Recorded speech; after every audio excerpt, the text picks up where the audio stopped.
calles y diretes, notificación, no ya la realidad aquí.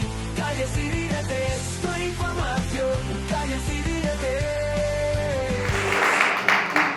Muy buenos días, gracias por estar aquí. Esta es nuestra tercera escuela para padres de este ciclo escolar y cada mes elegimos temas que no siempre son cómodos, pero sí son muy necesarios que los abordemos, que los platiquemos y que podamos informarnos cada vez más de lo que es importante que conozcamos para el bienestar de nuestros hijos.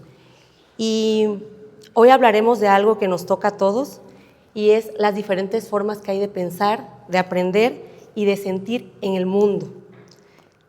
El tema de hoy se llama Diversas mentes, mismas oportunidades. Algo que queremos como que dejar en claro, y bueno, ante todo, bienvenidos, muchas gracias por acompañarnos nuevamente, es de que prácticamente esta escuela para padres viene simbolizando lo que a veces no aprendimos cuando iniciamos a ser padres, ¿no? Bien hicieron dicho por ahí que nadie nace sabiendo ser papá, creo que lo vamos aprendiendo, pero nuestros hijos tampoco saben cómo ser hijos. Entonces, no es etiquetar de que, ay, el papá lo hace bien, el papá lo hace mal, no, al contrario, es qué herramientas podemos utilizar, como digamos que una frase que dicen, de todo lo que escuchas, retén lo bueno y lo que no te funciona a ti, porque cada familia es distinta, pues obviamente desecha, ¿no? Entonces, prácticamente lo que queremos dar a conocer o queremos mostrar en esta escuela, en esta edición de Escuela para Padres, es eso, porque vamos a hablar de temas que a lo mejor a veces como papás nos cuesta trabajo entender, ¿no? Pero hasta que no vivimos una situación o no escuchamos algún testimonio o alguien que ya lo haya pasado, decimos, eso también me pasa a mí, o eso puede ser de esta forma, puedo cambiar ciertos patrones que a lo mejor, pues a veces los que tenemos más cercanos nos dicen, oye, es que eres así. No, pero cuando escuchamos de alguien exterior, pues como que recapacitamos, ¿no? Entonces, prácticamente es lo que queremos dar a entender y a dar a conocer de cómo cada cerebro, cada mente, cada familia funciona de una manera distinta. Y hoy nos acompaña Valeria Lechuga. Valeria es contadora de formación, pero sobre todo es mamá. Y desde su experiencia personal nace su compromiso de acompañamiento respetuoso. Ella es cofundadora y coordinadora de Luma en el Espectro. Esta es una asociación que se encuentra aquí en Querétaro y que acompaña a personas con neurodivergencias, pero también no solo a las personas que tienen esa neurodivergencia, sino también a las familias, que eso es algo muy importante. Y trabaja desde familias, maestros y comunidades educativas. Gracias por estar aquí, Valeria. Gracias a ustedes, es un placer. Y queremos empezar que nos cuentes qué es Luma y desde qué mirada y desde qué forma acompañan a las familias. Claro que sí. Bueno, Luma es una institución de asistencia privada que inicia actividades en el 2023 y recientemente obtuvimos la autorización para ser una institución de asistencia privada. Apoyamos a personas autistas y a sus familias, aunque, bueno, les tengo una noticia. Por lo general, la mayoría de los autistas vienen acompañados de una concurrencia que puede ser otra condición del neurodesarrollo, como TDAH, como dislexia, como muchas otras, o algunas otras. Entonces, pues no solamente brindamos apoyo al autismo, sino a las neurodivergencias que acompañen a nuestras familias o a nuestros miembros. ¿Qué hacemos? Bueno, pues hoy por hoy tenemos un centro que se llama Luma Cielo Abierto, en donde hacemos actividades. Es un modelo terapéutico centrado en la familia. No quiere decir que el modelo que conocen, el modelo terapéutico tradicional de llevar a tu hijo con un especialista que tome la terapia, no sirva. Simplemente es una opción más en donde incluimos a la familia por experiencia propia, tanto de Mariana como yo. estamos convencidas y hemos visto el resultado en nuestros hijos. Cuando el acompañamiento es familiar, cuando la terapia es en familia, hay mucho más éxito. Pero no porque el niño o la niña o nuestro familiar avanza, sino porque nos involucramos todos y porque trasladamos eso a la vida cotidiana. Ok, muy bien. Entonces, prácticamente, bajo lo que es la experiencia, han ido construyendo lo que les ha funcionado y comparten esa experiencia para que, digo, bien lo dices, no quitar la parte científica, terapéutica, claro. Es importante, yo creo y creo que también ustedes lo tienen presentes, pero hay veces que nuevamente, como lo digo, bajo la experiencia es como ha funcionado. Sí. Y platicando en la previa que tuvimos antes de comenzar lo que es el programa, hablábamos que ustedes no manejan la palabra inclusión, ¿no? Así es. ¿Por qué no manejan la palabra inclusión? ¿Por qué manejar o por qué querer incluir a alguien que vive en este mundo? O sea, no existe eso, no existe la inclusión. ¿Por qué? O sea, es efímero, es capacitista y hasta es pues cero amable. Todos vivimos en este planeta Tierra y todos ya estamos aquí. Entonces no usamos la palabra inclusión. Usamos la palabra convivencia, usamos la palabra aceptación, usamos la palabra equidad, igualdad. Eso. Bueno, nada más me gustaría aclarar que Luma trabaja con un enfoque neuroafirmativo. Un poquito más adelante les voy a contar de qué se trata o cómo es que llegó este enfoque neuroafirmativo. Escuchamos muchos términos, escuchamos TDAH, TDA, autismo, Asperger, y a veces confunde un poco, ¿no? ¿Nos puedes explicar un poquito acerca de cada uno? Acláranos un poquito. Sí, bueno, de primera mano el Asperger no existe, y aquí me voy a tomar las palabras. Ayer tuvimos la oportunidad de dar un taller para profesores de la UNAM, de la ENEP Juriquilla, y justamente una de nuestras invitadas, porque Luma colabora con muchos especialistas, aquí una razón, o sea, para que y se den cuenta que el modelo neuroafirmativo o el enfoque neuroafirmativo no está peleado con la ciencia, no está peleado con las terapias, pero justo esta especialista hablaba sobre el Asperger. Si ustedes, sin ahondar más, se los pongo ahora sí que de tarea, investiguen sobre quién fue Hans Asperger, y es una atrocidad. Ayer un profesor preguntaba, ¿por qué quitaron del DSM-5 el diagnóstico de Asperger? Y la respuesta contundente fue, porque se lo debemos a la humanidad. Con eso les digo todo. Imagínense quién fue Asperger. Entonces, no, el Asperger ya no existe. No es como es que si eres Asperger eres funcional, y si no eres Asperger no lo eres. Funcionales somos todos. Solo algunos necesitamos adaptaciones y otros distintas adaptaciones. Cualquier ser humano, independientemente de su condición, todos necesitamos adaptaciones. Entonces, bueno, de entrada el Asperger no existe. Existen el autismo y existe el TDAH y existe la dislexia y existen varias condiciones del neurodesarrollo más. Hay un paraguas de la neurodivergencia y por ahí vienen las condiciones del neurodesarrollo que hacen referencia a la neurodivergencia. Y para hablar de este tema me gustaría, justo ahora les voy a hablar sobre el enfoque. ¿Ustedes han escuchado hablar de la palabra neurodiversidad? No. Neurodiversidad. Dicen por allá que sí, otros no. ¿Y qué entienden por neurodiversidad? ¿Qué se entendería por neurodiversidad? A mí me dijeron, o bueno, más bien no, escuché que pueden participar, ¿no? ¿Alguien sabe qué es, o nos podría definir qué es neurodiversidad? Sí, con sus palabras, ¿eh? A ver.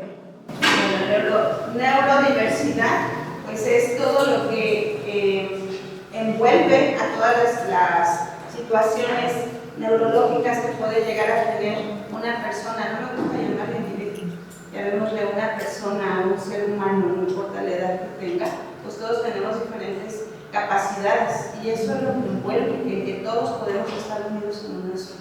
Y es tratarlos, sí, de una manera unificada, pero cada uno va a tener diferentes criterios con los que se pueda trabajar. Bueno, tiene la idea, pero les voy a decir. Ustedes han escuchado el término biodiversidad, ¿no? Y nos sentimos muy orgullosos de la biodiversidad en la flora, en la fauna, en el espacio. Y la neurodiversidad somos todos. Todos los seres humanos que habitamos en el planeta Tierra somos neurodiversos, todos. Porque justo se necesita la neurodiversidad de cerebros para continuar con el legado de la humanidad, ¿no? Entonces, pues ahora sabemos que todos los que estamos en esta sala somos neurodiversos. ¿Qué diferencia hay entre los neurodiversos y los neurodivergentes? Este es el punto.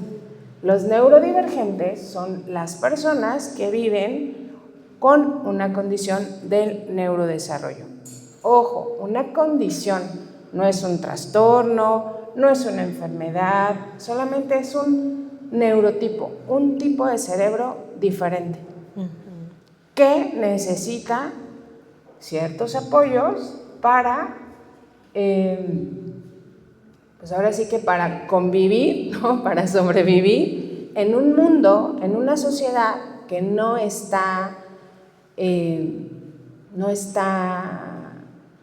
lista o no está, no le brinda las herramientas y los apoyos necesarios para que pueda simplemente vivir como cualquier otro ser humano. Ese es el enfoque neuroafirmativo. Por ahí seguramente también han escuchado sobre el paradigma de la neurodiversidad, que justamente viene a traer toda esta información. Y se preguntarán, ¿y esta de dónde sacó toda esa información? Bueno, porque además de ser mamá y bueno, de ser una individua con una formación profesional, etcétera, etcétera, y ser mamá, bueno, pues también nos hemos preparado mucho en el tema. Recibimos capacitación de personas adultas autistas, especialistas en autismo o en neurodivergencias. Entonces es por eso que escuchamos a las voces autistas, escuchamos, porque ¿quién mejor que ellos, que ya pasaron por todo este camino para darnos las herramientas de cómo debemos entender el autismo? Bueno, y las neurodivergencias. Sí, muchas gracias. Nos gustaría poner especial atención en el TDAH. ¿Qué es el TDAH y cómo se manifiesta en los niños y en los jóvenes? Bueno, el TDAH es igual una condición del neurodesarrollo, comparte características similares con el autismo. Ahora a los adultos autistas han cambiado el TDAH por atención divergente. Okay. ¿Por qué TDAH? Porque viene de la palabra trastorno y pues ninguno de nuestros familiares, nuestros hijos, nuestros hermanos pues está trastornado. Entonces se ha llevado esta iniciativa que va muy avanzada, por cierto, de cambiar este enfoque médico patológico a justo el enfoque neuroafirmativo. Entonces, las características del TDAH, pues justo son, voy a leer, me voy a permitir leerles un poquito. Miren, déjenme.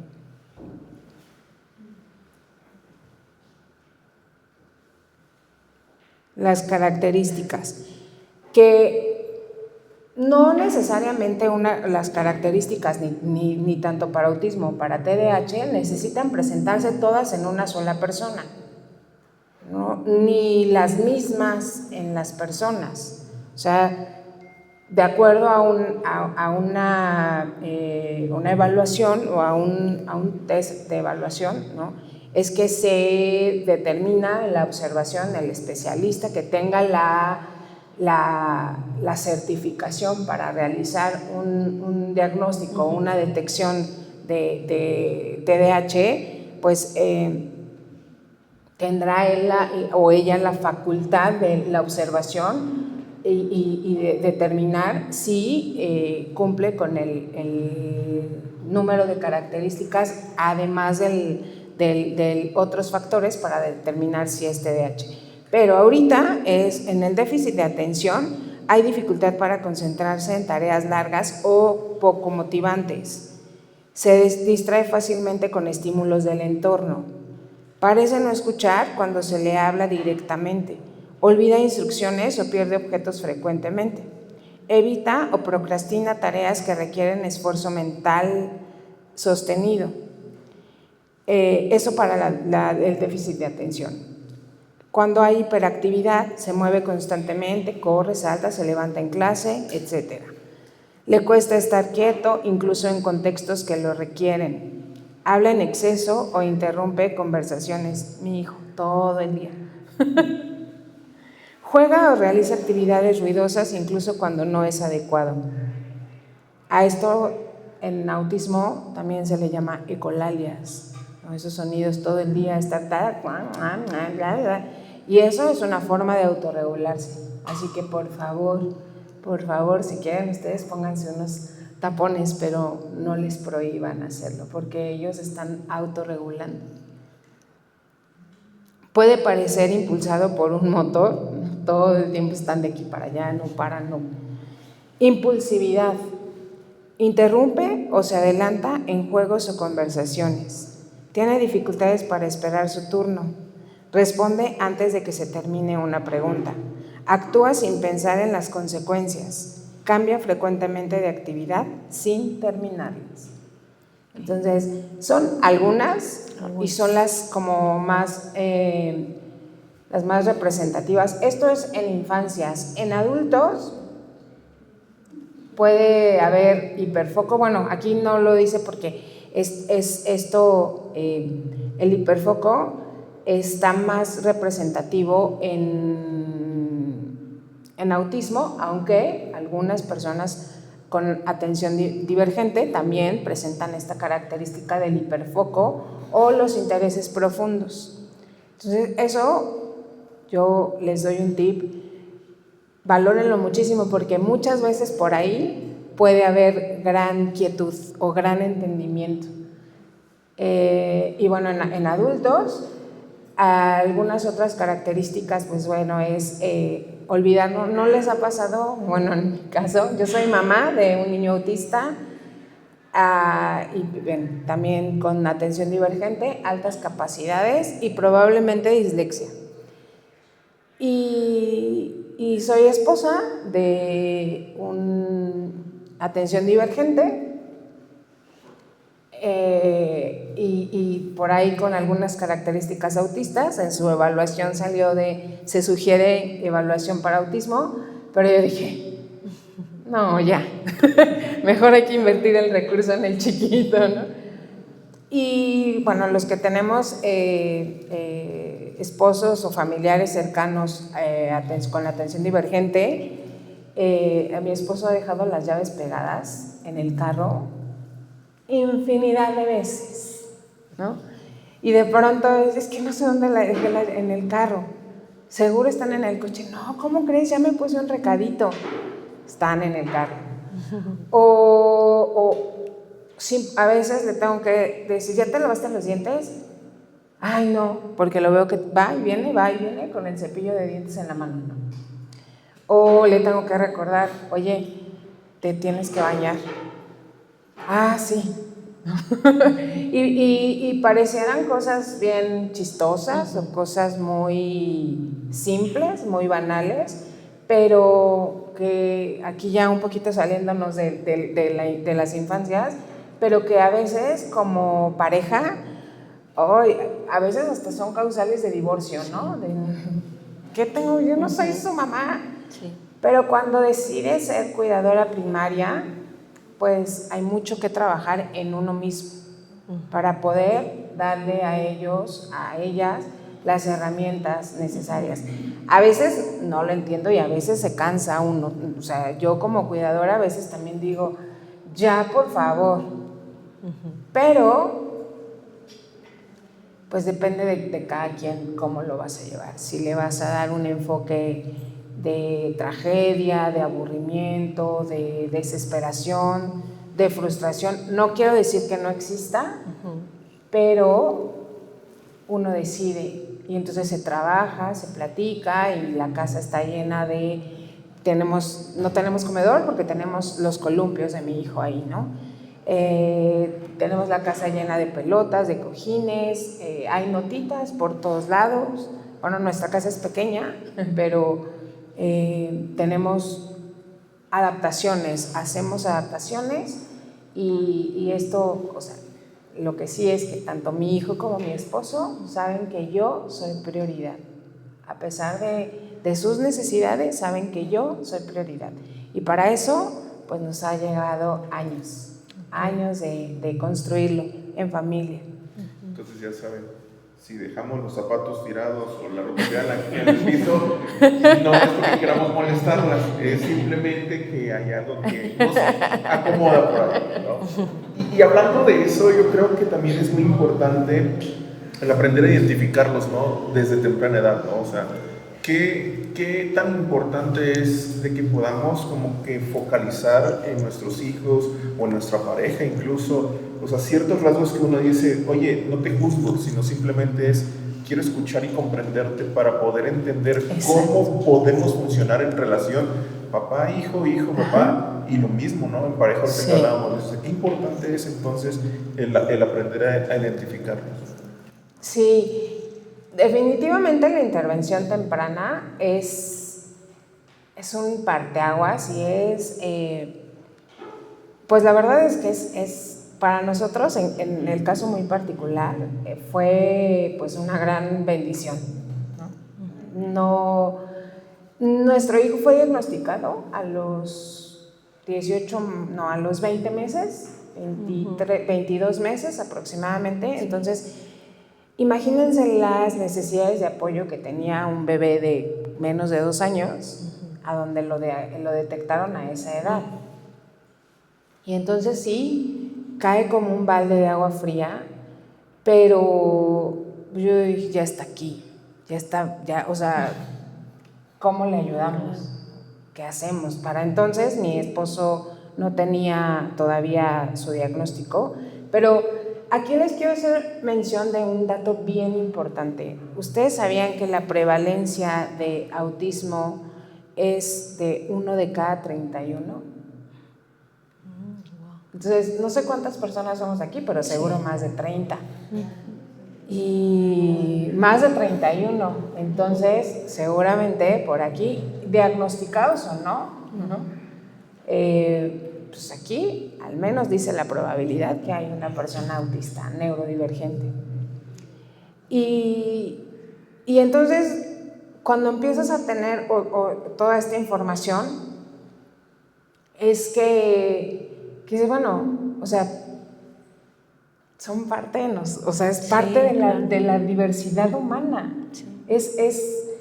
Y entonces darle los apoyos, o sea, no les voy a mentir, fue un balde de agua fría, sí, pero para mi esposo fue como que, ay, creo que ya no me siento tan mal, o sea, porque fue él el que se dio cuenta. Les quiero compartir que muchos de los niños que hay, o de las familias que han llegado a Luma, llegan por sus hijos, y luego ya el esposo o la esposa, ya, pues es que conforme te van haciendo la evaluación, el especialista, los papás se van identificando. Ay, es que yo también. Ay, es que cuando niño yo esto. Ay, Y lo que pasa es que no hay más autismo ahora o más TDAH ahora. Lo que pasa es que hay más información. Más información. Y entonces hay muchos adultos de diagnóstico tardío. Y bueno, antes se creía, gracias a nuestro amigo, gracias a este personaje Asperger, se creía que el autismo solo era en los hombres o en los niños, ¿no? Y que además los niños se iban a curar porque hacían cosas atroces con los niños para hacerlos normales. Y bueno, ya me estoy saliendo un poquito del tema, perdón, pero las mujeres aprenden a enmascarar más fácil que los hombres. Y entonces por eso es prácticamente que 1 y 1, o sea, de cada 31, un hombre o una mujer. Adelante. Por allá tienen una pregunta. Justo esa inquietud que he tenido en mucho tiempo, porque digamos que en nuestra infancia a lo mejor no escuchábamos tanto esos términos y sí a lo mejor veíamos compañeritos que no se adaptaban muy bien, pero eso, así, ¿no? Pasaba.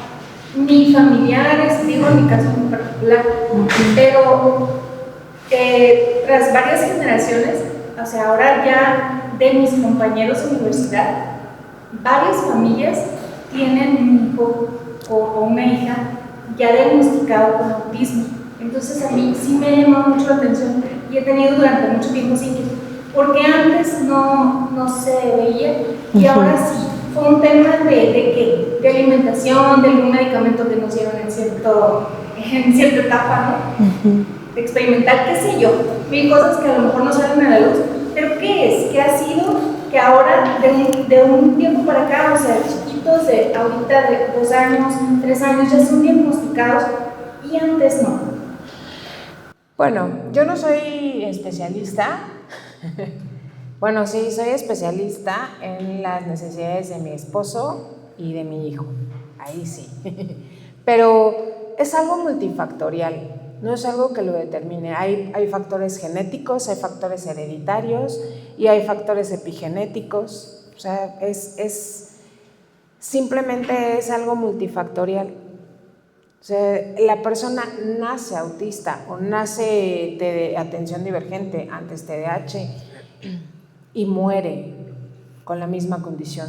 O sea, no es como que de pronto no se debe a los medicamentos, no se debe a las vacunas, no se debe a la comida. La comida, como a cualquier ser humano, entre mejor te alimentes, pues más saludable vas a estar, como cualquier ser humano.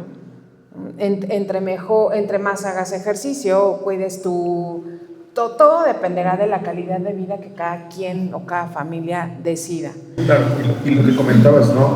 Esta parte de la información que a veces, antes se consideraba ciertas conductas, de que es muy inquieto, le dice chocolate, le diste azúcar. Ajá, exacto. Y como que siempre buscábamos tener como que una justificación en lo natural, más no en la profundidad de lo que es la raíz, ¿no? O sea, en cierta medida buscar ciertas, digamos, etiquetas para poder decir justificar. No, es por eso que mi hijo es así, y pues compréndelo, ¿no? Algo que comentábamos antes, ¿no? Me acuerdo que mi madre pues sabía cómo regularme en ciertas situaciones cuando era chico, porque pues, dicen que era muy inquieto, no lo creo, pero dicen que era muy inquieto. Entonces cuando íbamos a una reunión, a misa o a alguna situación en la cual dice que ella me llevaba pues, hojas de colores y yo me la pasaba coloreando, y en otras situaciones a lo mejor podría decir, no, tú tienes que quedarte sentado ahí, pon atención a lo que están diciendo, pero pues no va de acuerdo. Entonces yo creo que la falta de información a veces ayuda, no ayudó a que pudiéramos entender realmente, porque creo que es la palabra correcta, entender cada situación, ¿no? Sí. Y ahí creo que vamos a tocar un tema un poquito sensible, pero pues queremos hacerlo con todo el respeto, y es que nosotros en la escuela a veces nos encontramos con familias que les cuesta reconocer ciertas características en sus hijos, Y yo creo que no es por falta de amor, sino muchas veces es el miedo, el dolor o el desconocimiento.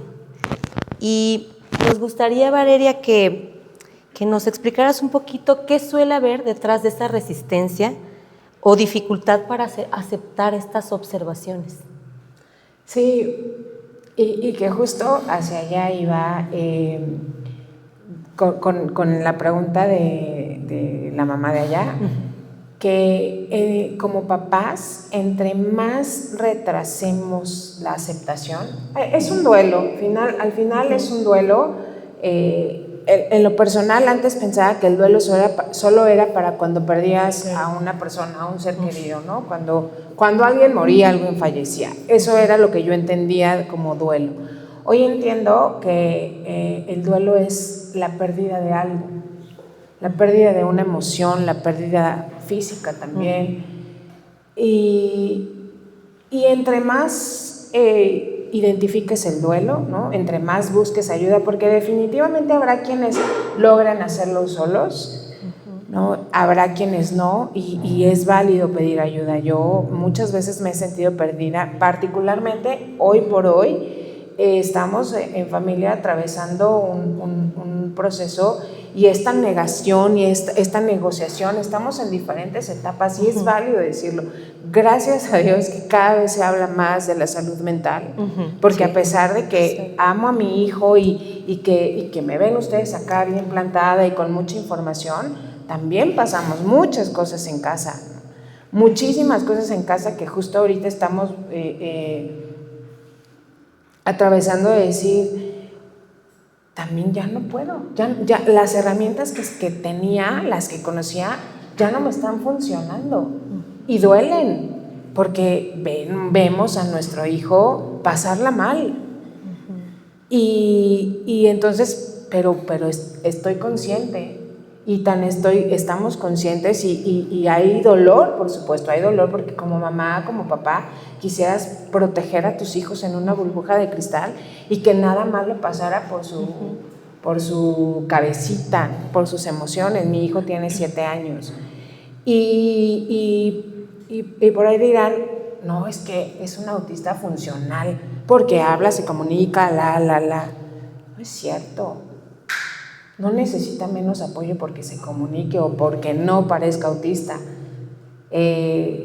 De hecho, creemos que ahorita las herramientas que le dimos como autista las domina perfecto, pero no para sus altas capacidades, y mucho menos para el TDAH o la atención divergente.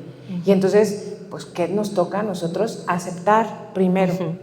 Estamos en esta etapa de aceptar y de buscar alternativas. ¿Y cómo? Bueno, o sea, hay un montón de cosas. O sea, para empezar, organizarte. Afortunadamente, mi profesión, yo soy contadora de formación, pero en realidad me dedico a la consultoría y hago mejora continua, planeación estratégica y todo lo que tenga que ver con procesos. Entonces, eso o sea, es una gran herramienta para mí para justo llegar a hacer una planeación estratégica y decir, ok, se vale sentirse así, y que sigue. ¿Cuánto tiempo le voy a dedicar? Porque estamos sufriendo todos, y eso está afectando nuestra calidad de vida, porque a veces quisiera tener un botón y silenciarlo 2 minutos, aunque sea, y luego digo, ¿te acuerdas cuando no hablaba? ¿No? Y entonces esa culpa, y sí, o sea, como papás, como mamá, es bien difícil. Pero entonces yo voy a mis herramientas y digo, ¿en qué fase del duelo estoy? ¿Y cuánto tiempo me va a llevar a aceptarlo? Y luego, ¿cuánto tiempo me va a llevar negociarlo? Y luego, ¿cuánto tiempo me va a llevar darle las herramientas? Porque entre más rápido le dé herramientas, más oportunidades va a tener de utilizarlas para su bienestar y para implementarlas en la vida cotidiana, porque nos guste o no, es para la sociedad. Y yo aquí hago un énfasis súper importante, porque tanto derecho tiene mi hijo neurodivergente como lo tiene el que no lo es. Y entonces trabajar en esa delgada línea y esa dualidad de darle a él, ojo, desde sus necesidades, pero encontrar, para empezar, el cómo le voy a dar a él ese entendimiento y esas herramientas a su corta edad y con toda la revolución que trae en su mente para que él pueda entender eso. Y siempre encontramos que es a través del juego. Claro, y a veces no ponemos en balanza, ¿no? O sea, la parte científica e informativa es a veces muy fría, pero la parte emocional de lo que los viven, las personas que lo viven día a día en casa, o sea, es un cúmulo de emociones, ¿no? Lo que hablabas, o sea, uno dentro de sus emociones dice, ya no puedo más, pero uno agarra la fuerza, digamos, por el compromiso que ha tenido, ¿no? Y creo que todas esas experiencias que vamos viviendo día a día, porque a veces uno cree que uno, porque come bien, hace ejercicio, bueno, hace ejercicio y demás, están saludables, pero el cerebro también es un órgano importante en nuestro cuerpo, ¿no? Así como el pulmón, el corazón, y nos enfermamos de gripa por los pulmones, nos enfermamos del estómago, pues el cerebro también tiene esa probabilidad de enfermarse, ¿no? Y es lo que a veces creemos o satanizamos en el hecho de decir, es que si es el cerebro van a decir que estoy loco, ¿no? O sea, y no es eso, ¿no? O sea, sino es simplemente la separación entre lo que es lo científico y también la separación de lo que es emocional para poder ir creciendo, ¿no? Y hasta que, nuevamente digo, hasta que no escuchamos a alguien cómo lo vivió, no nos podemos inclusive a dar la tarea de decir, a mí también me pasó esto, claro, a mí también me pasó aquello, ¿no? Sí, y algo muy, muy importante que,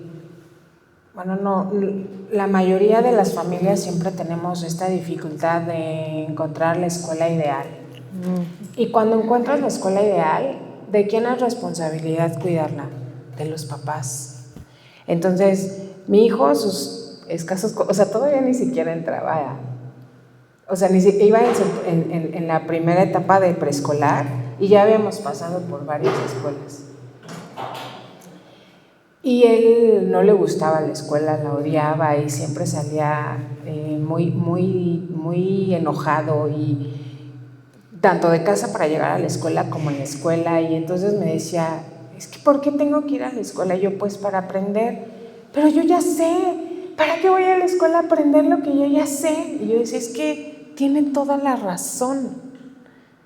Y yo, bueno, para ser amigo, no, a mí no me gustan los amigos. Entonces yo decía, bueno, pues mi amor, tienes que ir a la escuela.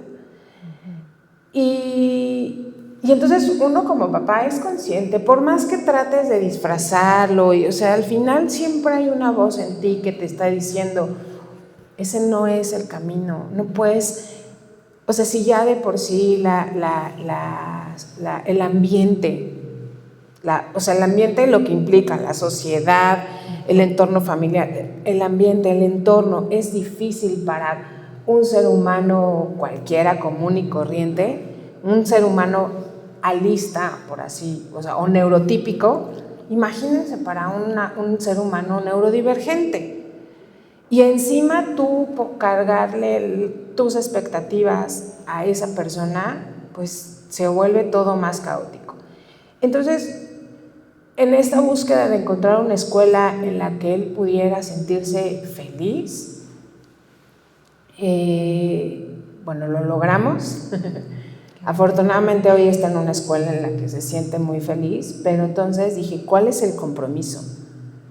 Porque yo no puedo ir a trasladarles la responsabilidad a una maestra que tiene otros 8 niños o 9 niños o el número de niños que gusten, cuando probablemente dentro de un mismo salón haya 2 o 3 más con necesidades específicas.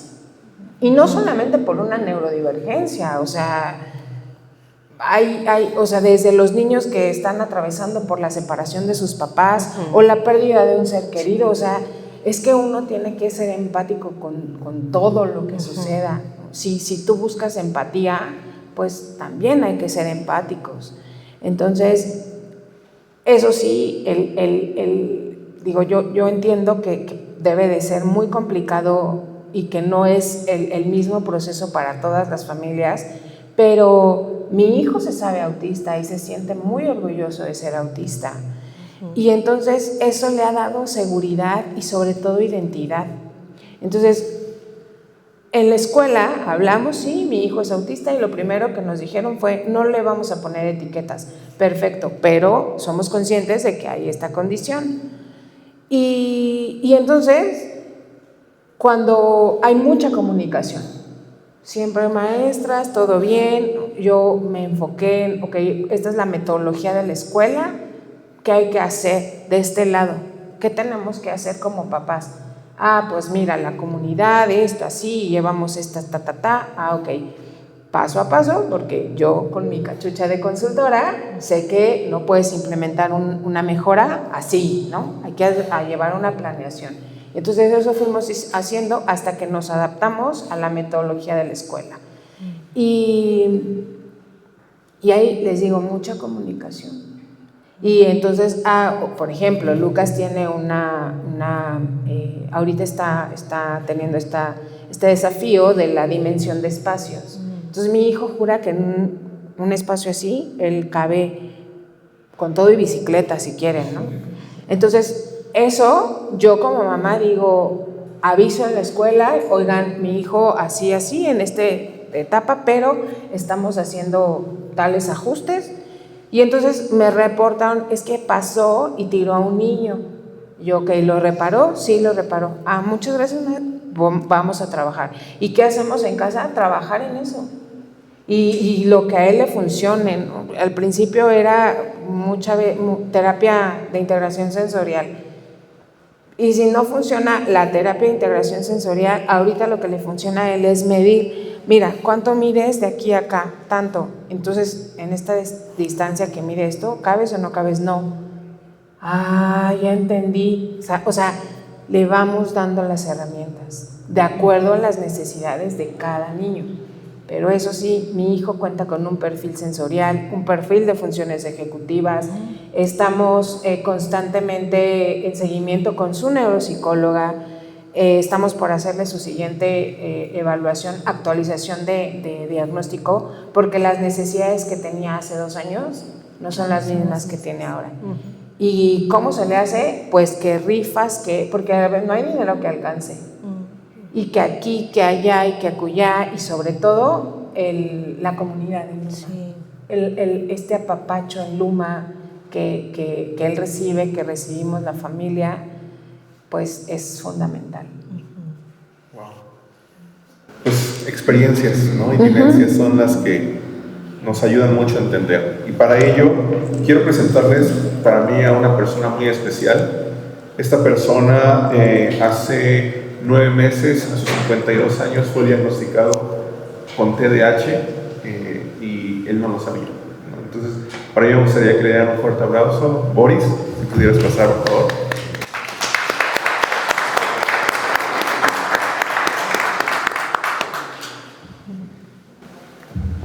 Hola, Boris.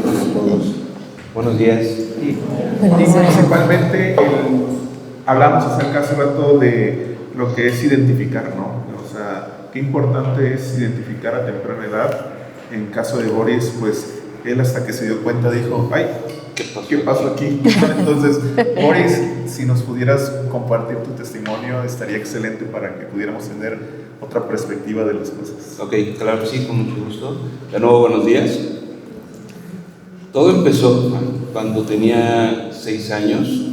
Tuvimos un profesor de piano. Cuando empezamos a tomar las clases, mi hermano y yo, mi hermano siempre fue muy propio, entonces estaba sentadito y yo no. Entonces yo estaba tocando, pero dando cuenta que yo estaba tocando el teclado y yo andaba viendo por otro lado y con la otra mano, y así me la llevé todo el tiempo. Después de un corto tiempo, dice el profesor, ¿saben qué?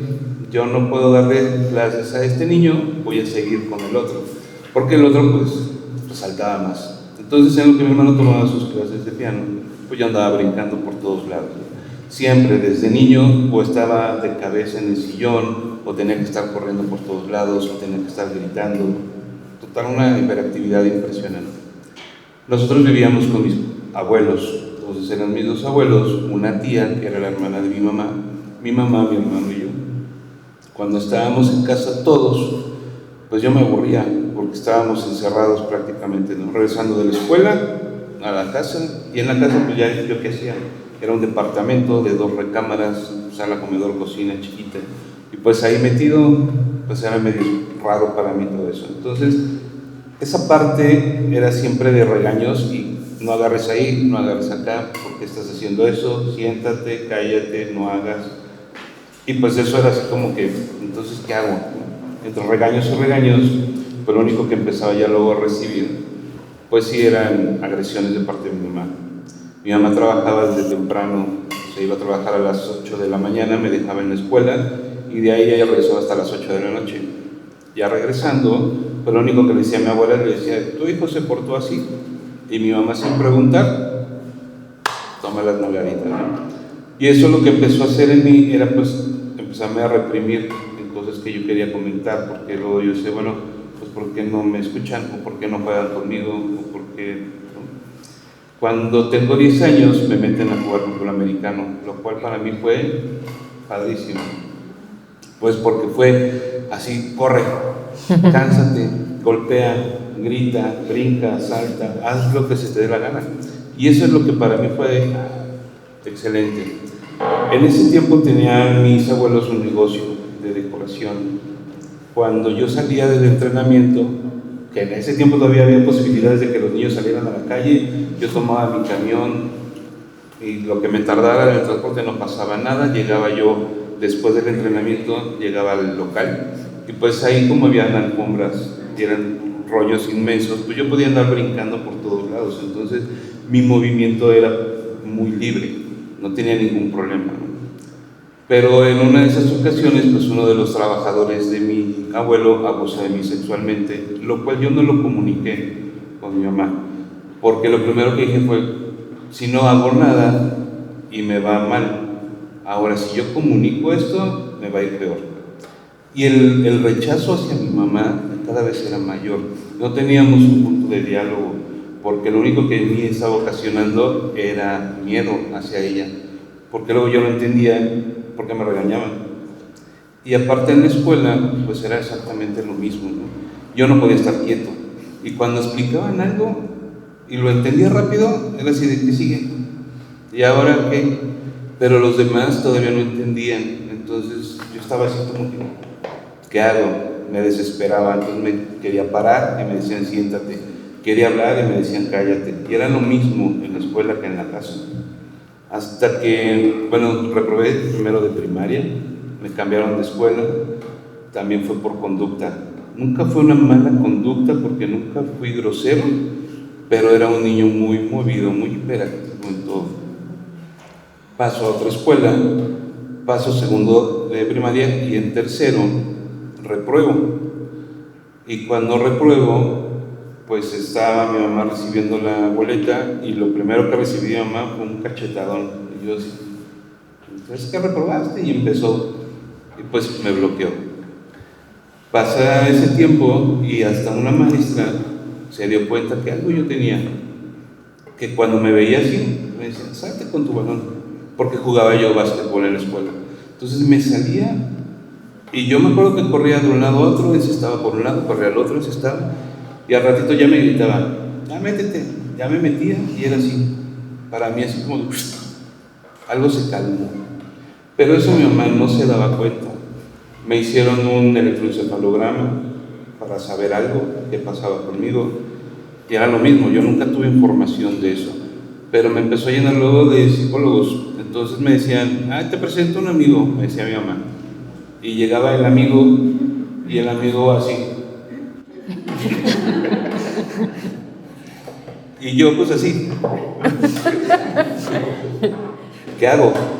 Y poco a poco ahí como que me comunicaba con ellos, pero pues nunca entendí quiénes eran los amigos de mi mamá o la amiga de mi mamá, hasta que llegó un momento que decía, ya no quiero con tus amigos, o sea, nada más me escuchan, y o me escuchan o aparte están fume y fume y yo estoy sentado y yo tengo que hablar y nadie me dice nada. Entonces no pude adquirir ninguna información por ningún lado. Ya después, entrando a la juventud, tenía esas mismas situaciones con mi mamá. Seguía la situación de los golpes, nuestra comunicación era cerrada prácticamente.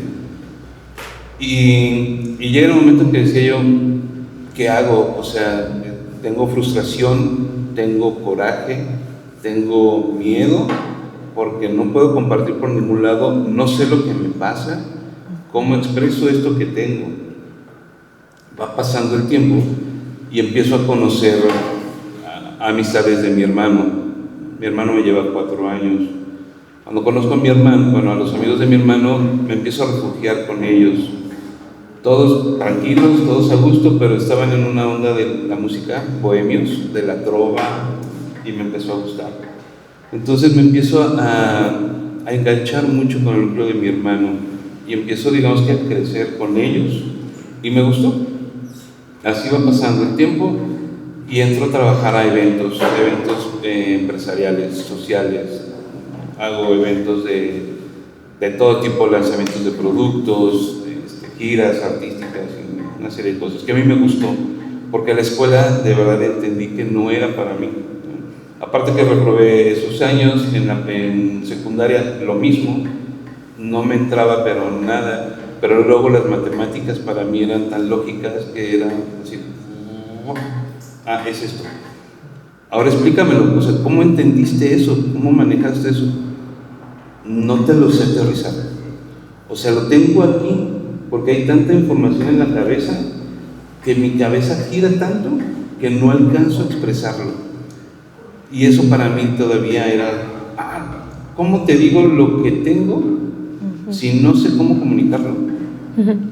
Aparte de los ruidos en la cabeza, ¿no? Yo puedo estar platicando con todos ustedes y aquí me estoy imaginando 328 cosas. Y estoy escuchándome por otro lado, y estoy escuchando una estación de radio y cosas así. Que decían, ¿cómo bajo esto? Lógico, eso generaba, ¿no?, la hiperactividad, que en mi tiempo pues, se veía rebeldía, niño grosero, maleducado. Entonces, bueno, ¿cómo hago con esto, no? ¿Cómo lo trabajo? ¿Cómo lo trabajo o cómo lo canalizo? Por medio de actividad, de estarme moviendo todo el tiempo, porque si no me muevo es como una bomba de tiempo, que en un ratito tronamos y a ver en dónde va a parar esto. Gracias a Dios nunca caí en ninguna adicción, porque por lo general llegan a caer en adicciones, no generamos tan fácil la dopamina y necesitamos esos estímulos. ¿Y cómo los buscamos? En cosas rápidas, en algo que sea sencillo, no que esté tan involucrada la mente, porque es casi imposible la concentración, pero sí tengo que generar algo. Y por eso luego llegamos a deportes extremos, ¿no?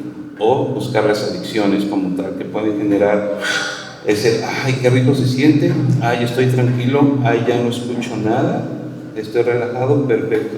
Aunque a veces se sepan las consecuencias, porque luego no me importa. Por eso luego los deportes extremos, ¿no? Ay, me siento tranquilo, pero me gustaría aventarme en paracaídas, ¿no? Pues espérate tantito, ¿no? ¿Sabes el riesgo? Sí lo conozco, pero no me importa. Lo que quiero es tener esa libertad, esa paz, esa tranquilidad, esa seguridad, ese amor a la vida, de sentirme bien, a gusto. Y caemos en muchas de esas cosas. Pero bueno, después de que pasa todo esto de la secundaria, busco alternativas para ir aprendiendo más cosas, pero me doy cuenta que de plano no me entra nada. Por más que yo me quería meter a estudiar y captar cosas, no. Entonces, pues sí entraba como que la ira, y entraba el rollo de no sirvo para nada, ¿para qué estoy aquí? Y cosas que solito me estaba yo mismo atacando y haciendo daño, ¿no? Porque no tenía la comunicación con mi mamá principalmente, aunque me sentía amado por toda mi familia, porque siempre era así como que el centro, pero era de, a ver, vamos a ver qué necesita, qué quiere, pero era únicamente cosas materiales, pero nunca tuvieron ese tiempo de sentarse y de preguntar, ¿cómo estás? ¿Cómo te sientes? ¿Qué piensas? ¿Qué quieres? ¿Qué no quieres? Esos tiempos, pues nunca los tuve, ¿no?, de alguna forma, entonces los buscaba por otro lado, hasta encontrarlos en las mujeres. Entonces, ¿qué encontré ahí? La facilidad de tener una comunicación con una mujer. La buscaba en las mujeres, lógico, porque por el lado maternal no lo tenía. Y ese amor que alguna mujer me podía estar dando, para mí era fácil conseguirlo. Entonces, pues de aquí soy. Entonces vamos a conocer mujeres. Las empiezo a conocer, para eso ya empiezo yo a andar con mi esposa. Entonces hubo infidelidad, por supuesto, ¿no? Porque yo decía, ya me enojé contigo, no me estás dando lo que yo quiero, me voy para otro lado.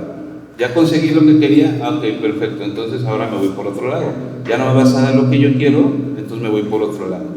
Y mi esposa ahí estuvo todo el tiempo. Nosotros tenemos 3 hijos, 2 hijas, 2 niñas y un niño. Señoritas. Sí, la grande tiene 26 años, pero sigue siendo mi niña, ¿no? La otra tiene 20, 22 y el más chico tiene 18 años. Entonces, ya cuando empiezo yo mi relación con mi esposa, pues también están pasando esa serie de cosas. Pero no sabíamos absolutamente nada. Lo que pasaba más que es que nada más piensas en ti y en tu deseo. No me refiero únicamente al sexual, me refiero a ese deseo de tiempo con una persona, de sentirse o de sentirme amado, comprendido, ¿no? De tener a alguien con quien yo pudiera estar hablando, que la otra persona, aunque a veces es difícil, no hablara, simplemente escuchara, que no opinara, que no juzgara, porque eran cosas que yo estaba requiriendo o sea, no me juzgues, nada más trata de entender lo que yo quiero expresar, que también a mí me cuesta trabajo el expresar lo que quiero. Entonces, ¿cómo logro aterrizar eso? Por eso buscaba esas salidas, entre comillas falsas, pero también eran placenteras. Y en algún momento decía, esto me gusta, pero había algo que decía, no es lo correcto. Entonces esas batallas mentales y emocionales eran constantes, porque quiero hacer algo y ahora entiendo que no es correcto, pero ¿por qué lo sigo haciendo? Por un placer que no tengo por otro lado, por una necesidad. Y es así como me fui todo el tiempo, hasta llegar a conocer una religión que es la santería. Entro a este rollo de la santería, lo cual yo dije, esto está padrísimo, esto me encanta, la parte espiritual siempre me ha llamado la atención. Sé que aquí Dios me tiene por algún propósito, lo desconozco, eso decía antes, pero lo encontré aquí, en la santería. Empiezo a conocer, me empiezo a involucrar en eso, y mi esposa en algún momento me dice, salte de ahí. O sea, esto no está dejando nada bueno. Para mí sí lo estaba dejando, porque al final lo que yo quería era ayudar a personas, ¿no? Era como que un reflejo de, yo quiero dar lo que en algún momento me hizo falta, que de alguna forma lo empecé a recibir, ahora lo quiero ofrecer a los demás, porque puedo tener esa empatía con la gente está pasando por una situación difícil. Si yo ya pasé por esa situación, yo te quiero ayudar, porque a mí no me ayudaron. Así lo veía, ¿no? Sigue ese asunto. Mi esposa, después de tantas situaciones, infidelidades y problemas que tuvimos, le dice a mi suegra, te entrego a mis hijas, yo ya quiero partir de este mundo porque no puedo con este personaje, ¿no? Entonces, pues, ¿cuál personaje? Pues, ¿qué he hecho? No he hecho nada malo, ¿no? Bueno, sí sabía lo que hacía, pero no lo veía tan bien. Le dice mi suegra a mi esposa, hay una oferta de trabajo en una casa hogar. Bueno, no es una casa hogar, es una institución que se llama, es una casa. Y entra ella a trabajar ahí. Entonces le dicen, no te vayas, espérate, date la oportunidad, conoce esto, ve a la entrevista. Cuando llega mi esposa a la entrevista, lo primero que le dijeron es, ok, bienvenida, pásale de este lado, donde están todos. Llega a ese lugar y ellos están orando.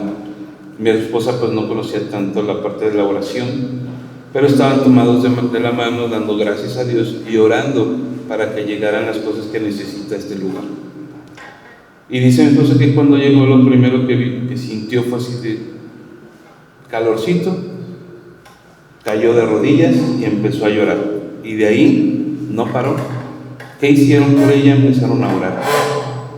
¿De qué se encarga este lugar? De estar buscando donaciones para estar ayudando a esa casa hogar, ¿no? Que tienen cientos de niños. Entonces, la parte de donaciones, ella estuvo involucrada durante mucho tiempo, pero creyentes absolutamente de Dios al 100%, ¿no? Entendiendo pues que Él era el proveedor y es y sigue siendo el proveedor de este lugar y de muchos más.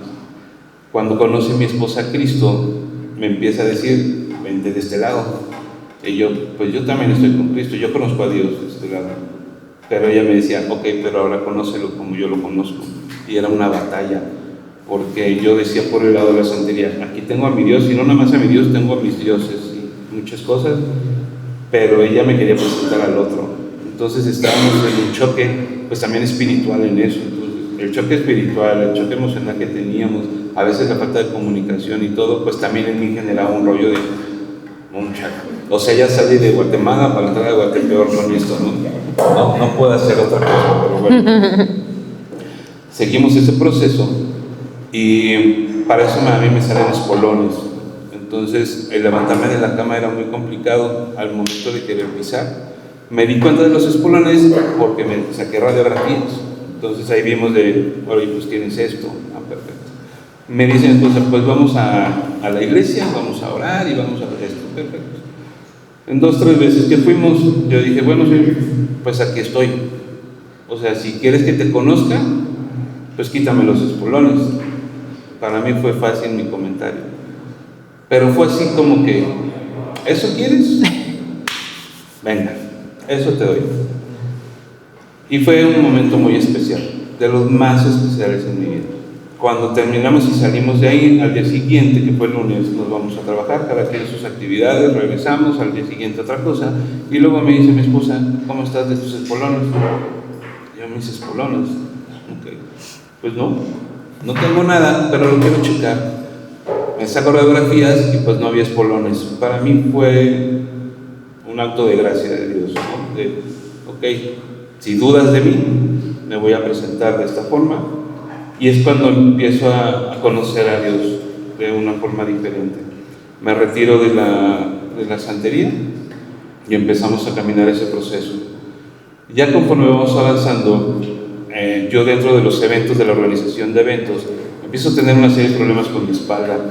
Ya no aguantaba más tiempo parado o no podía estar cargando cosas, sentía hormigueo, hasta que tengo una crisis que me llevó a 3 meses estar en la cama y no podía yo mover el cuello tanto, o sea, mi movimiento era así, muy poquito. Pero me dicen, pues hay que sacarte un estudio. Me hacen un estudio y me dicen que hay 5 hernias. Una de las hernias está por tocar la médula espinal y podrías tener cuadriplegia en algún momento, entonces debes de operarte. Y yo, no me quiero operar, esto en algún momento debe de pasar, pero no pasaba, porque me daba miedo una operación. Entro en un tratamiento profundo de todo esto y mis actividades físicas baja al 85%, ya lo demás que podía hacer, pues ya iba a hacer ahora la mente. Cuando quiero estudiar algunas cosas, resulta que no me entra nada. Entonces, hoy otra vez lo mismo. O sea, ¿por qué no puedo entender o por qué no puedo retener lo que estoy leyendo? Quiero hacer proyectos, ¿por qué no puedo aterrizar mis proyectos? Me refugié tanto en el trabajo físico que dejé de ver esa parte mental, ¿no? Porque pues si no la traía desde niño y nadie me apoyó en esa parte, ¿cómo iba a entender que había una situación en mi cabeza? Entonces dije, ok, esta como que no funciona mucho, me voy a lo físico y en lo físico sí lo hago. Pero cuando se me corta lo físico, yo digo, pues ¿ahora qué hago? Tengo que regresar a lo mental. Y llego a lo mental y resulta que no entra nada. Entonces ya eran muchas cosas que pasaban ahí con esa situación, hasta que mi esposa empieza a averiguar qué está pasando o qué es el TDAH. Cuando conoce el TDAH me dice, yo creo que tienes TDAH. Y yo, no sé qué es eso. Pues es esto, ¿no? Punto número 1, inactividad, ese soy yo. Punto número 2, ¿no? Él es constante, sí, ese soy yo. Punto número 3, interrumpe, sí, de repente soy yo. Entonces era como el juego de la lotería, ¿no? Sí la tengo. Y bueno, ¿qué sigue? Ok, pues primero hay que sacar una cita con un psicólogo. Ok, voy con el psicólogo. Hola psicólogo, todo esto. Perfecto. Yo creo que sí, es TDAH, pero hay que hacerte esta serie de estudios. Pues dámelos. Sí la tienes. Ok, sí tienes TDAH, pero tienes que pasar a psiquiatría, te tiene que diagnosticar un psicólogo. psiquiatra. Ok, hola psiquiatra, ¿qué tal? A ver, si tienes, sí, tienes TDAH. Para mí fue liberador. Me trajo una paz, entre comillas, que dije, oh, ya me entiendo. Gracias Dios. Ok, ¿qué sigue? Porque ya sé por qué soy así, de esta forma, ya sé por qué todo esto, ahora ¿qué paso? Y en ese paso es en el que estamos trabajando hace 9 meses para acá. Cuando empezamos a ver todo esto, empezamos a detectar también a mis hijos. Decíamos, mi hija la mayor, felicidades, bienvenida aquí. Tú también en esta noche, por esto. Entonces, qué bueno, ¿cómo me voy a comunicar ahora con mi hija? Porque más para mí era como un choque con ella. Es que es terca, es que se cree la todo, ¿sabe? Porque me interrumpe todo el tiempo, no nada más a mí, a todo el mundo. Es que me juzga, hasta que mi esposa me dice, ¿qué tal? Igualitos. Bueno, perfecto. Entonces, estamos en ese trabajo. Le pido disculpas cuando me comuniqué mal, discúlpame, pero hay veces que no me doy cuenta. Si no me doy cuenta, dímelo. Me hablaste mal. Y yo, ¿pero por qué te hablé mal? Por esto y esto y esto. Pero a veces la razón de ella o de muchas personas no es la misma razón de nosotros. No es que seamos tercos, es que queremos entender a nuestra forma por qué me estás diciendo esto o por qué me estás mandando a hacer aquello. O sea, no es que seamos tercos, es que sí queremos esa comprensión de, ok, ya me explicaste de una forma, no te entiendo. Sí. Pasa, ¿verdad? Explícamela de otra. Ahora, explícamela de otra, más no, o sea, no te entiendo, más sí te escucho. No es necesario que grites y hables más rápido para que yo te pueda comprender. Si no te comprendía la primera y me hablas bajito y despacito, ¿cómo te voy a comprender si me gritas y me hablas rápido? Tampoco me regañes, porque eso nos da el tango. Y eso es lo que pasaba mucho con mi hija la mayor. Entonces ahora cuando quiero, ¡pam!, digo, cálmate, TDAHoso. Ella es igual que tú. Ok, vamos a ser un poco más empáticos en eso. Y es así como se va dando. Mi hijo, el menor, de 18 años, pues es muy parecido a mí, también lo tiene. Entonces él es de repente muy pasivo y para mí es o sea, yo soy pasivo, pero no te pases, ¿no? Pero es eso, es parte de nosotros con TDAH.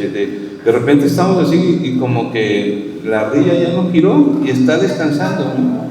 Pero por otro lado, está la maquinita, está en el voy a hacer, tengo que hacer, y las imágenes, y físicamente estamos así, y nada nos mueve. Despierta, sí, estoy despierto. Entonces nos vamos, es que volamos el balón mucho también, ¿no? Estamos pensando algo y de repente decimos, no, o sea, esto me va a llevar a la muerte. Ya me dio gripa, ya vamos a morir, ¿no? Ya me duele el hombro, ya se me va a caer. Exageramos mucho las cosas y tenemos que tener en cuenta que hay que trabajar en eso. Es un trabajo constante, lleva mucho tiempo el estar buscando esas herramientas para realmente aterrizar a la verdad y decir, ok, esta es la verdad y esta es mi verdad. Y mi verdad no tiene nada que ver, porque más del 90% de lo que pensamos no sucede. Entonces nos dejamos ir, por eso también llega el rollo de la ansiedad. Ay, ya me voy, ay, ya me siento así. Ok, dejamos que la ansiedad empiece a correr cuando realmente la podemos parar también nosotros. Y esos son de los trabajos que hay que hacer constantemente, pero con el apoyo de la familia pues siempre va a ser básico. Si no detectamos a tiempo a nuestros hijos con estas situaciones, van a llegar a los 52 años hasta esta edad y decir, ay, o sea, todo esto que he caminado ha sido por esto, o el propósito de esto es esto. Ahora ya no hago tantos eventos sociales y empresariales, ya me enfoco más en eventos con causa, en eventos en apoyo a comunidades, a personas en la parte de adicciones, en personas vulnerables, en situaciones situación de calle, ¿no? En familias que están pasando tanto con hijos con TDAH como en adicciones principalmente, ¿no? Padres que son golpeadores y todo ese tipo de situaciones. Más me enfoco ahora en eso porque entiendo un propósito de vida, que al final todos lo tenemos, ¿no? El chiste es encontrar el propósito que tenemos, y hasta hace poco tiempo empecé a encontrar mi propósito de por qué Dios me ha llevado en este proceso, pues para ser un poco más empático con las personas y entender el por qué. Que si alguien se comunica de una manera conmigo, que no lo tome personal. Tengo que ver por qué se está comunicando así, ¿no? ¿Por qué está reaccionando tan agresivo si yo no le hice nada? Pues si yo respondo de la misma manera, estoy comprando el dolor que posiblemente esa persona tiene, y no tengo por qué comprarlo. Lo que tendría que hacer es cobijarlo, y es entender a ver qué está pasando con esta parte, ¿no? No te lo compro, pero quiero comprenderte, por qué te estás comunicando conmigo de esa forma. Entonces, ahora más me enfoco en esa parte, ¿no? Bueno, esa es parte de... Wow, Muy la reducido, verdad. Resumido. Muy Muchas reducido. gracias, Boris. De verdad que te escuchamos y nos quedamos impactados con tu testimonio, tu historia, la valentía de venir aquí a contarlo, pero como bien lo dijiste, con un propósito, ¿no? Claro. Que haya una detección a tiempo. ¿Qué hubiera cambiado en tu vida, ¿no? Si tú te hubieras enterado de esto muchos años atrás, ¿no?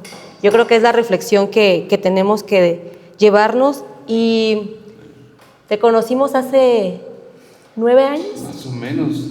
A Boris lo conocimos hace 9 años porque él fue el que administraba la casa donde inició Hill Zion. Así es. Y teníamos muchos años de no vernos, y hace unas semanas nos encontramos y nos empezamos a poner al día, y resulta que nos da este hallazgo, ¿no? El diagnóstico.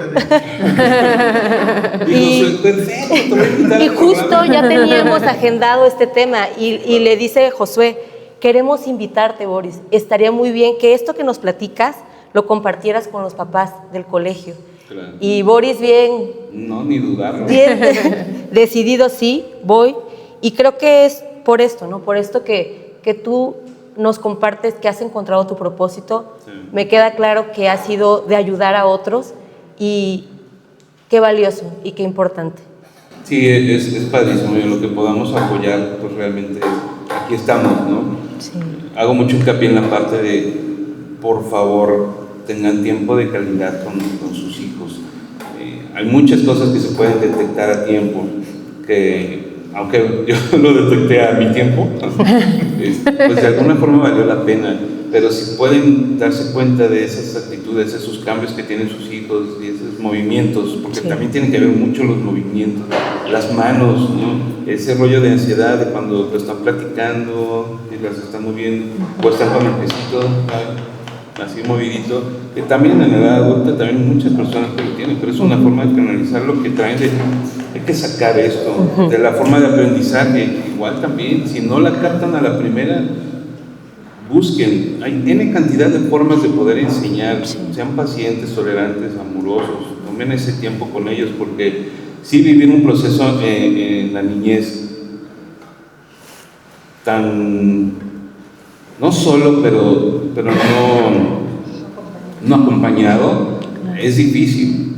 Gracias a Dios no caí en alguna adicción, pero la mayoría de las personas, o muchos que tienen TDAH, caen en esa situación de las adicciones. Es muy fácil llegar a ellas.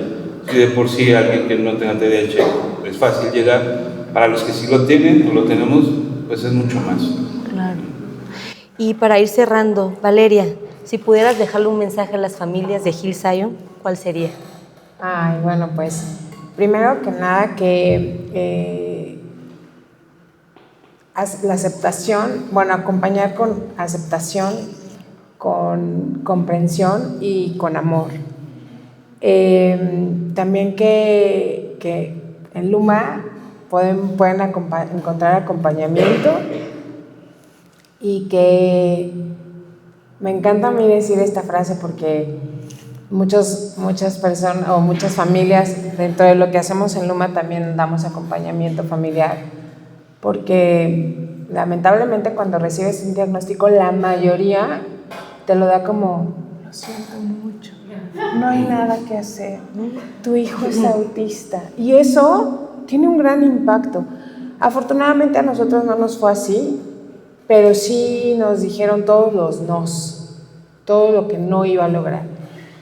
Y cuando recibes un diagnóstico, cuando tienes un diagnóstico como estos, de pronto no sabes ni por dónde empezar. Que sí, que no, hay tanto charlatán, hay tanto... Hoy en día cualquiera puede tomar una certificación en A22 y ya poder diagnosticar, ¿no? Y eso está impactando mucho. No se dan cuenta que no solamente afecta al autista o al neurodivergente, sino es a todo el entorno. Entonces damos este acompañamiento a las familias de, a ver, esta estructura, les digo, con la cachucha de consultoría, a ver, vamos a marcar una estructura, un objetivo y hacer un plan de trabajo. Y entonces cuando nos ven a mí o a Mariana, y particularmente, ¿no? Es que, ¿cómo lograste estar ahí? Yo les digo, y con esto voy a cerrar, como me ves, te verás. Como te ves, me vi. Entonces no están solos ni solas. Hay hoy en día mucho acompañamiento, hay mucha información y que esto le pasa a 1 de cada 31 familias. Ya, o sea, es parte de la vida.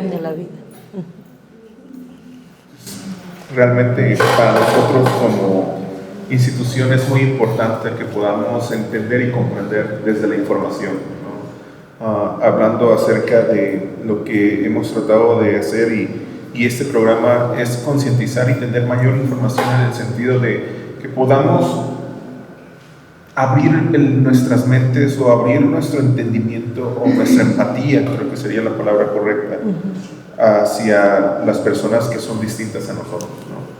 Y algo que a mí me preocupa mucho y a lo mejor me voy a meter en problemas, pero lamentablemente en nuestro país el sistema educativo está buscando generar lo que son digamos, colectividades de conocimiento, pero un conocimiento no basado en la información, sino solamente en la opinión, ¿no? Entonces, voy muy en contra de ahora de esta nueva escuela mexicana, de esta Agenda 2030, porque lo que se busca es eso, o sea, no es un conocimiento basado en la información, es un conocimiento en lo que alguien me esté diciendo, ¿no?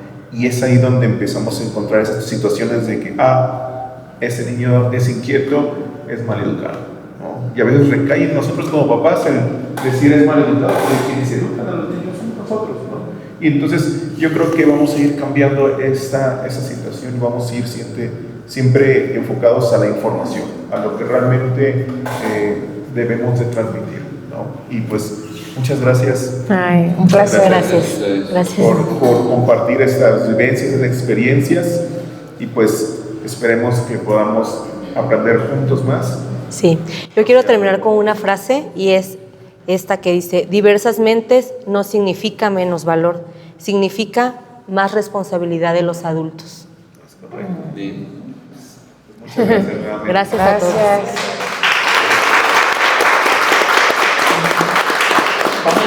Vamos a pasar a preguntas. Si tienen preguntas tanto en transmisión en vivo, podemos ver si hay preguntas o incluso de ustedes si tienen alguna pregunta que podamos ir contestando, pues estaremos encantados de hacerlo. Por allá. Hay varias. Okay. Empezamos por acá.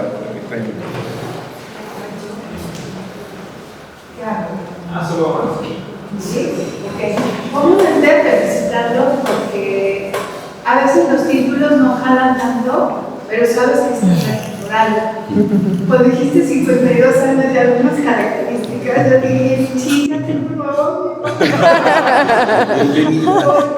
esa parte del estudio y del modo de dices, ¿cómo me trabajo con tantas ideas, tanta creatividad? Y digo, chispa, soy mamá.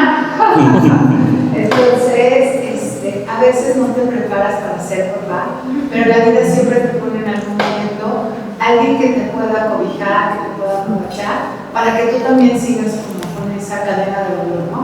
Entonces sí los quiero felicitar, fueron muy claros en lo que nos están transmitiendo, y la palabra clave con la que me quedo es vida cotidiana.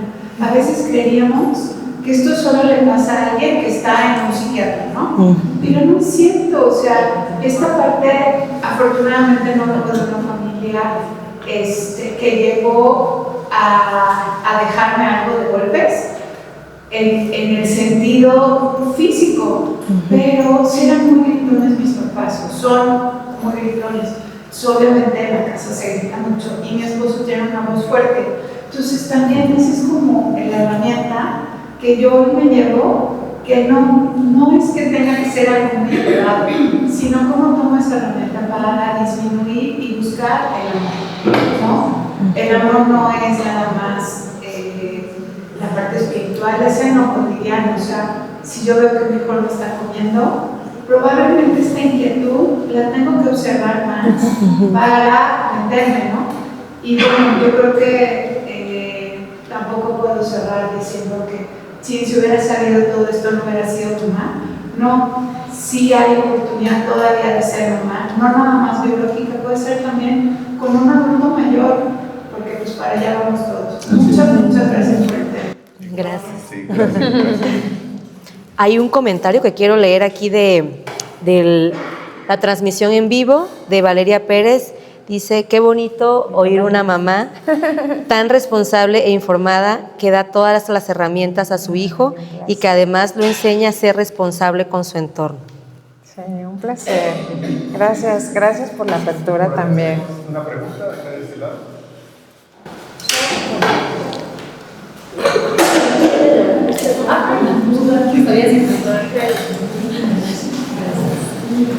Primero agradecerle porque no sabía que se podía leer. Sí. No, siempre escuché, mi hijo tiene amiguitos que tienen algunos de estos, no sé, neurodiversidad, características, pero no sabía que eran heredadas. Uno piensa, bueno, te tocó. No lo sabía. Y ahora escuché más casos y digo, wow, para prestar como atención, ¿no? Sí.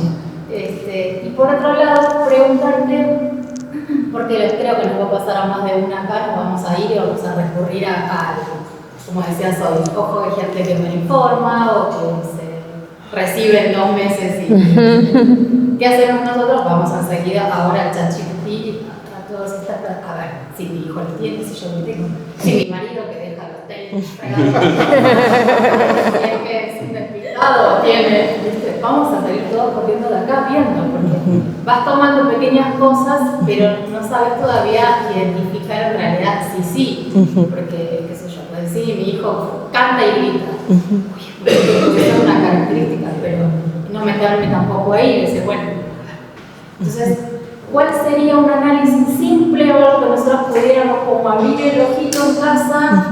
O si vos me decís, mira, hay una plataforma así, o algo que vos me digas, a ver, ¿cómo prestamos real atención y no nos agarramos de lo primero? Exacto. Porque los niños,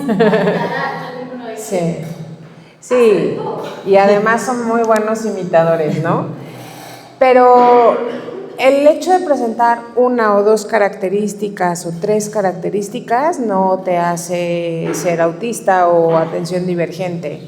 Hay una serie de factores y ciertos criterios de acuerdo a un se me fue la palabra, pero hay test de diagnósticos que no solamente cubren las características, sino que además de presentar ciertas características o rasgos autistas o de atención divergente, sobre todo en niños, cumples con otros factores a criterio de observación en cuanto a juego, siempre de acuerdo a las características. Hay diferentes herramientas de evaluación diagnóstica, baterías le llaman, baterías de evaluación, que justamente o sea, no es como que llegues con un especialista. Hay de hecho otra información. No necesariamente te tiene que diagnosticar un psiquiatra, un pedopsiquiatra o un neurólogo. te puede diagnosticar un neuropsicólogo, un psicólogo clínico con especialidad en neuropsicología, te puede diagnosticar un psiquiatra también, o un psiquiatra para los niños, pero necesita contar con las credenciales, con las certificaciones de evaluaciones diagnósticas. O sea, no nada más, bueno, un psiquiatra con solo su especialidad de psiquiatra puede diagnosticarte. O sea, hay que revisar ahora sí que ¿cómo le llaman? La preparación, la certificación académica de cada especialista para que realmente te haga una buena evaluación y entonces, por ejemplo, en los niños te digan, no, ¿sabes qué es propio de la edad? O si es una conducta. ¿Qué hay ahí? ¿Qué hay por ahí? ¿No? Para que puedas apoyar. Yo creo que como mamá, cualquier niño necesita apoyo. O sea, crecimos con esta idea de que los niños solamente son como un accesorio de las familias y que no sienten, no piensan y no deben de opinar, y es todo lo contrario, son el futuro. Entonces, eso con respecto a los niños. Hoy en día ChatGPT, por ejemplo, si van a buscar en ChatGPT y van a consultar información sobre neurodivergencias, pídanle que lo haga desde el enfoque neuroafirmativo, para que no les digan todos los déficits y se va a golpear contra la pared y se va a estar no es así. Mi hijo sabe, pero, o sea, insisto, las reglas sociales, porque vivimos en una sociedad y eso no lo podemos dejar de lado. Y entonces mi hijo camuflajea muy bien y sabe que las reglas sociales y le cuesta trabajo y probablemente hará cosas autistas, ¿no? pero imitará, y eso pues ya lo trae. O sea, no es que esté ocultando su identidad, simplemente pues él decide, o tal vez tenga tantos estímulos que él decida imitar y decir al rato, en mi lugar seguro me voy a desbordar porque lo voy a necesitar, o porque aquí no veo dónde hay un columpio colgado para que yo pueda regularme de tanto estímulo. Y en adultos también tenemos esta delgada línea, y lo digo desde mi experiencia. Antes de que mi esposo decidiera encontrar su identidad, ¿no? Igual mi esposo fue detectado a los 50 años. Antes de que él encontrara su identidad o decidiera diagnosticarse, fue conmigo mucho de, no puede ser que haya elegido de pareja a este personaje, ¿no? en el que pues es generacional, caray, ¿no? O sea, viene acostumbrado, o sea, viene de la generación en la que pues si deja los zapatos tirados pues es que así los educaron, a que la mujer lo tenía que levantar porque la mujer es la que sí, es una muy delgada línea, sí, muy delgada línea. Pero ¿qué fue lo que en el caso particular a mí me ha ayudado? Es, ok, ahora ya tienes un diagnóstico, evidentemente también hay que cumplir una serie de características y de diferentes factores que te determinen que eres atención divergente o autista o cualquier otra condición. Pero además, por ejemplo, en el caso de mi esposo y incluso con mi hijo, no saques tu tarjeta autista o neurodivergente para justificar tus conductas. Entonces, sí, yo puedo levantar los tenis por ti, porque tenemos un sofá y él lo agarró de perchero. Entonces, le dije, no, yo lo puedo hacer, sí, y probablemente no me va a costar nada y no me va a perjudicar en nada hacerlo, pero tú te estás perdiendo de la oportunidad de ordenar tus funciones ejecutivas que no te permiten aterrizar tus ideas y que tus proyectos se quedan a la mitad por eso. Entonces, si tú lo ves desde esa perspectiva de, ay, ahí viene esta, a decirme que me lleve mis chamarras al closet, que además la casa es pequeña, o sea, tienes que dar 10 pasos. Entonces, pues tú decides. Y entonces él lo ve así de, bueno, ¿qué te parece si en la lista de nuestras notas en casa me pones que no me olvide de recoger ok, eso se llaman ajustes razonables. Y así la convivencia es sana, porque sí, o sea, yo estoy consciente de que probablemente le tenga que recordar todas las mañanas, traes el cepillo de dientes en las manos, sí, ahorita me los lavo. Y entonces yo, ¿quieres una palabra de seguridad? Sí. Entonces, lávate los dientes o lávale los dientes a tu hijo. Y entonces ya, no me los he lavado yo tampoco, ¿no? Cosas así. Entonces, sí, es una bien delgadita línea. Creo que la moraleja para todos los seres humanos es la concienciación. Hacerte consciente de lo que tú puedes dar, hasta dónde lo puedes dar. Y como les decía hace rato, nos ha costado mucho tiempo de terapia, pero ellos saben que yo soy prioridad, porque si yo me desmorono, nos desmoronamos todos.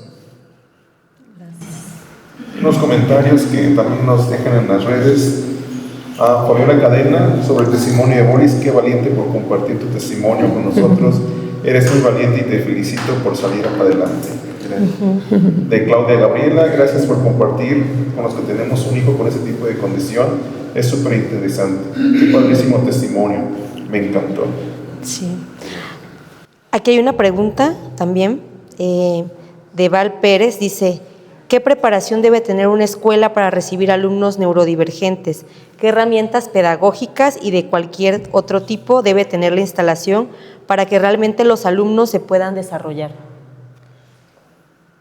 Pues yo creo que aquí en su escuela, o sea, desde el hecho de que los directores se ocupen de traer esta información a los papás, ya la tienen. Obviamente no todos somos especialistas, ¿se imaginan? O sea, es imposible, pero con el hecho de querer conocer, de querer informarte, de allegarte de personas, de instituciones, de amigos, de testimonios que traigan a la luz la realidad de esta neurotipo de cerebro, yo creo que ya tienen. No es, o sea, nos pasa en cualquier profesión, ¿no? Vas a la universidad y te dan un plan de estudios y te enseñan lo básico, ¿no? O las generalidades, a menos que vayas por más especialidades y especialidades. Pero a lo que voy es que no necesitas ser experto en cada tema. Lo que necesitas es rodearte de personas que te puedan dar ese tipo de herramientas para que tu comunidad esté, pues, escuchada, ¿no? Para que les des las herramientas. Pero ojo, es una doble vía. Y eso o sea, no es como que, ya encontré la escuela, por fin. No, entendemos que es, o sea, el compromiso es 50-50. Y si yo ya veo que la escuela está dándole a mi hijo las herramientas, pues claro que yo voy a darle las herramientas de la vida cotidiana. Y sí, o sea, hay diferentes ajustes, ¿no? Desde la forma en que permites que tu alumno salga a jugar basquetbol 5 minutos. No necesitas hacer un plan de estudios específico, o sea, solamente entender. Y aquí voy a decir algo bien fuerte y, como decía, espero no incomodar, pero a veces hay que tener pláticas incómodas para poder avanzar. Y si yo no conozco las necesidades de mi hijo, autista o no autista, si yo no conozco cuál es su forma de aprender, pues ¿cómo se lo voy a transmitir a la escuela? Y aquí les quiero contar una experiencia, o sea, bien lo decía por allá, o sea, las vivencias las experiencias de vida suceden por una razón. Cuando nosotros empezábamos a buscar respuestas para nuestro hijo, tenía apenas 1 año. Y le preguntamos a la pediatra, es que ¿sabes qué? Que vemos ciertas características autistas y pues estamos preocupados. Y la familia, todos los amigos, algunos amigos nos dejaron de hablar porque nos decían exagerados. Yo recuerdo que mi mamá es la más amorosa del mundo, pero mi mamá decía, ya por favor, déjalo en paz, no tiene nada, está completo. Y nos decían locos, enfermos, ridículos, exagerados. Y gracias a esa pediatra que nos dijo, yo no puedo observar en 1 hora de consulta lo que ustedes observan en 24 horas. Así que si ustedes tienen esa intuición, síganla. Y es lo mismo y aplica para todo. En la escuela pasa que 5 horas, 6, y con nosotros pasa el resto del día. Entonces, ¿quiénes son los que les debemos de dar a los profesores o al entorno de nuestros tesoros? Pues nosotros como papás. Y decir, tal vez no sé exactamente cuáles son las herramientas, pero podemos buscar en conjunto y encontrar algo. Y les digo, muchas veces me acuso, yo entendía una currícula o ajuste curricular, yo decía, bueno, pues es que si él ya sabe matemáticas, entonces a él no le van a dar clases de matemáticas, lo van a excluir de eso. A él no le gusta, bueno, no excluir, sino a él no le van a dar esa materia porque él ya nos creemos o nos imaginamos y ya porque lo imaginamos aseguramos que así debe de ser y no. Entonces, los ajustes de la escuela probablemente ya los implementa, pero ¿qué estás haciendo tú como familia para complementar? Y para que eso que se implementa en la escuela también se lleve a casa y al resto de los entornos. Entonces, a veces hay que tener pláticas incómodas, es la realidad. Y de hecho, en relación a lo que comentabas, hay una pregunta que nos hacen igual por la transmisión en vivo. Kikasu SJ, nos dice, ¿a partir de qué edad se puede diagnosticar el TDAH en niños? Pues mira, hasta hace bien poquito, puede ser a partir de los 4 años. A veces te dicen, no, es muy pequeño, y por eso les digo, no hay que ir con gente charlatán. Antes de consultar a un especialista, pídanle su currícula. Y comprueben que realmente, y por ahí ahora ya usemos la inteligencia artificial para beneficio también nuestro, ya no quedarnos con la duda de, podemos revisar la cédula profesional. Y digo, porque hay casos, me acuso, por ejemplo, yo sabía que no iba a ser, que yo no quería arrastrar el lápiz. Y por eso yo dije, ay no, yo no voy a perder mi tiempo honestamente yo no voy a ejercer la contabilidad, y no me titulé. Y tengo otros estudios y otra preparación, pues porque para implementar sistemas de gestión ISOs, pues tienes que tener cierta preparación, ¿no? Pero yo no tengo cédula de contadora. Entonces, pero evidentemente si eliges una profesión en la que tu responsabilidad no estás a cargo de una figura moral, ¿no? Es una persona física, tienes esa responsabilidad y ese compromiso, pues entonces sí, estudia, prepárate, investiga, ¿no? Y entre más preparación tengas, pues más certero es. Eso sí, mi recomendación es, busca especialistas con enfoque neuroafirmativo, porque no queremos cambiar a nuestro familiar. Imagínate que fuera otro Boris. No, solo queremos herramientas para acompañar.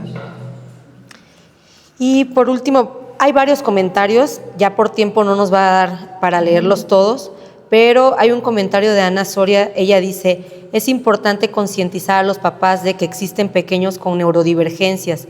Lamentablemente se juzga mucho el cómo los papás educan y no se sabe la lucha que tienen día con día y lamentablemente en nuestra sociedad aún muchas personas ven a estos pequeños como si fuera a contagiar a sus hijos. El amor, el respeto y la tolerancia son la clave de todo. Sí, por eso, bueno, me voy a aventar aquí un gol, pero desde Luma estamos trabajando con el gobierno municipal de Querétaro y ojalá que después sea con el gobierno estatal, pero tenemos jornadas de concientización. Por ahí hubo en el mes de noviembre la entrega del cordón de identificación para personas autistas, hubo un censo y luego hubo una formación. Bueno, de entrada, tener un censo de autismo es la primera vez que se hace en México y se hizo para el municipio de Querétaro. Y les digo, ya estamos ojalá crucemos los dedos para que se haga a nivel estatal, pero porque no podemos hacer políticas públicas sin datos. No sabemos cuál es nuestra capacidad instalada y más bien, cuál es para poder dar la infraestructura adecuada. Entonces, junto con el programa de 1000 Colores que estamos trabajando desde Luma y el DIF municipal de Querétaro, también pusimos, estamos creando mucha difusión y entonces por primera vez en la historia Querétaro dio un taller, una conferencia formativa fueron poco más de 1000 personas, gratuita, completamente gratuita, y era para autistas, para familiares, para papás, para cuidadores, para personal docente, para cualquier persona que quisiera saber o aprender sobre autismo. Y hago mucho énfasis en autismo porque no voy a entrar en cifras porque no tengo los datos exactos, pero se sabe que la probabilidad de que sea autista y TDAH es muy alta. Entonces, siempre hay la concurrencia.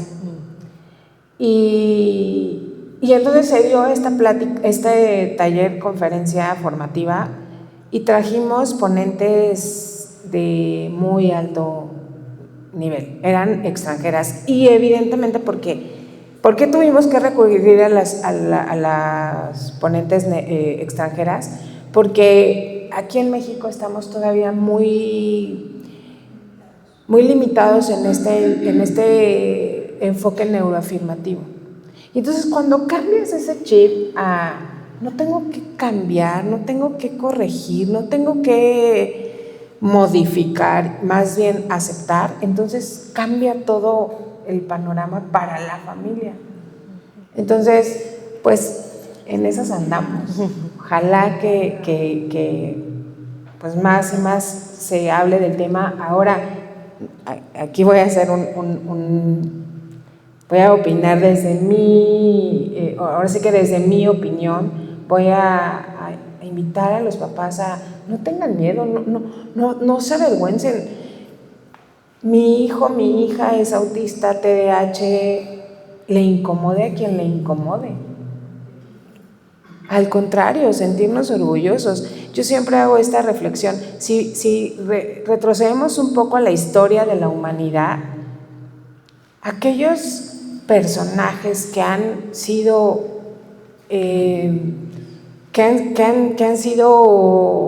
pieza clave en la evolución de la humanidad fueron neurodivergentes. Entonces, ¿por qué sentir pena? ¿O por qué sentir como tristeza de, ay, pobre de mi hijo? No lo estoy romantizando, yo les acabo de contar que estamos pasando por una etapa complicada y que fácil no es, pero mi hijo es sano. Mi hijo puede correr, puede reír, puede abrazarnos. Y entonces, pues, o sea, si nosotros no hablamos sobre las condiciones neurológicas que vemos en nuestros familiares, pues mucho menos lo va a hacer la gente. Entonces, compartamos. Si me juzgan, ¿quién pagará el pecado? Pues nuevamente agradecemos su participación, que nos hayan acompañado. Y pues bueno, seguiremos hablando más acerca de cómo ser mejores papás en nuestro próximo programa, Entre Calles y Veretes. Gracias. Muchas gracias.